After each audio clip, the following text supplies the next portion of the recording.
அனைவருக்கும் வணக்கம். அண்ணாமலையானின் திருப்பாதம் படித்து உண்ணாமலை அம்பிகையின் திருப்பாதம் படித்து உங்களை எல்லாம் சிவ சபரீஸ்வர ஜோதிட சேனல் வழியாக சந்திப்பதில் மற்றற்ற மகிழ்ச்சி. இந்த பதிவில் கன்னிராசிக்கு குரு பயிற்சி பலன்கள் எவ்வாறு உள்ளது என்பதை பற்றி பார்ப்போம். கன்னிராசி அன்பர்களே, நமது ராசிக்கு குரு பகவான் முதல் காரகத்துவம் 4ஆம் அதிபதி, 2வது 7ஆம் அதிபதி, அவர் பாதகாதிபதியும் கூட. சரிங்களா? அந்த பாதகாதிபதி மேச ராசியிலிருந்து ரிஷப ராசிக்கு வரப்போகிறார். அப்போ ரிஷப ராசி அப்படிங்கிறது நம்ம ராசிக்கு பார்த்துட்டிங்கன்னா 9ஆம் பாவகமாக வருகிறது. அந்த 9ஆம் பாவகத்தில் அமர்ந்து நமது ஐந்தாவது பார்வையாக, தனது 5ஆம் பார்வையாக கன்னி வீட்டை பார்க்கிறார். 7ஆம் பார்வையாக விருச்சிக வீட்டை பார்க்கிறார். 9ஆம் பார்வையாக மகர ராசியை பார்க்கிறார். ஆக இந்த கன்னி வீடு நம்ம ராசி. சரிங்களா? அடுத்தது விருச்சிகம் என்பது நமது ராசிக்கு 3ஆம் பாவகம். அடுத்தது மகரம் என்பது நமது ராசிக்கு 5ஆம் பாவகம். ஆக ராசியை பார்க்கிறார். 3ஆம் பாவகம் என்னும் முயற்சி பாவகத்தை பார்க்கிறார்.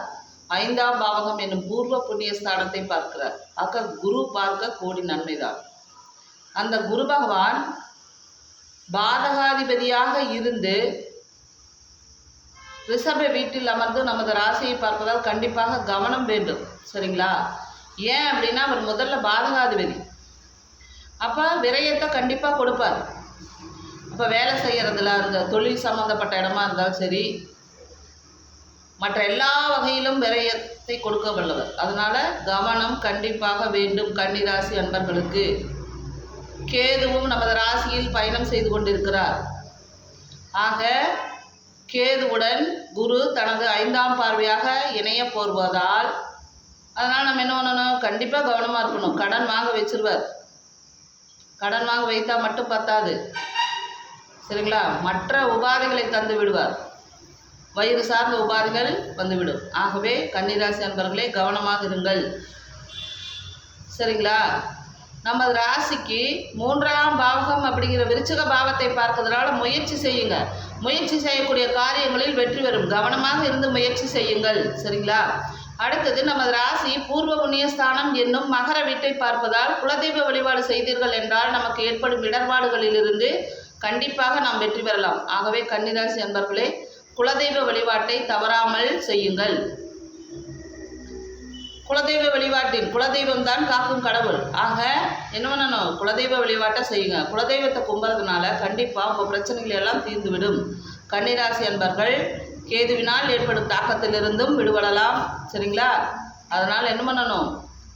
பணம், பத்திரம், கையெழுத்து இந்த விஷயத்துல எல்லாம் ரொம்ப ரொம்ப கவனமாக இருக்கணும். சரிங்களா? ஆக கன்னிராசி அன்பர்களுக்கு இந்த குரு பயிற்சி பலன்கள் லாபத்தை கொடுக்க வந்தாலும் கவனம் வேண்டும் என்பதே முக்கியம். ஏன்னா அவர் பாதகாதிபதிங்கிறனால தான் கவனம் வேணும்னு சொல்லிட்டு இருக்கிறோம். மேலும் கேது பகவான் வேற நம்ம ராசியில் பயணம் செய்துட்டு இருக்கிறார். அதனால் கன்னிராசி அன்பர்கள் கண்டிப்பாக கவனமாக இருக்கணும். இந்த ஏற்படும் இடர்பாடுகளிலிருந்து விடுபடுவதற்காக நாம் என்ன பண்ணணும்?